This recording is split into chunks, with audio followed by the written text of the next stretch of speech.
Hey, this is Chris. Welcome back to the Daily Brigandy. Today I want to talk a little more in depth about one of my favorite pieces that we've featured here before, and that's a George Washington signed free franc. Now, I've also showed you this letter before. This is a George Washington document signed as George Washington. Now, I'll put this up here as well.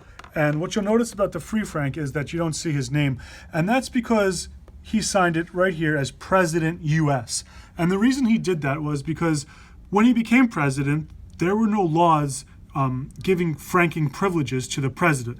Now, he had franking privileges previously as a general commander of the Continental Army, and then he would soon get it as president. But in the early 1790s, he didn't have franking privileges, so he would just write President US.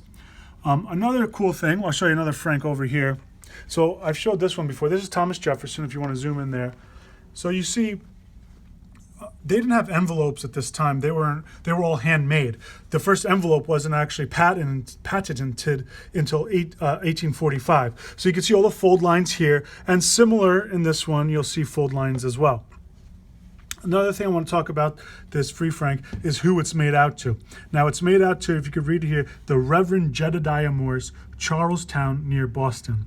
And it's kind of funny because he postmarked it without a specific address. It just says near Boston, right? Something you could never do today.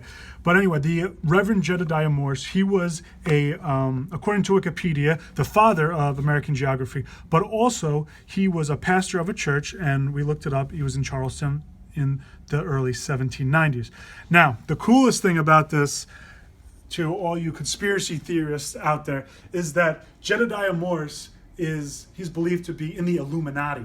So maybe inside this handmade folded envelope was some sort of Illuminati paraphernalia, memorabilia. I don't know. Maybe we can look closer into it, put under a black light, or call Nicolas Cage and he could find the treasure for us. Thanks for watching the Daily Brigandy. We'll see you tomorrow.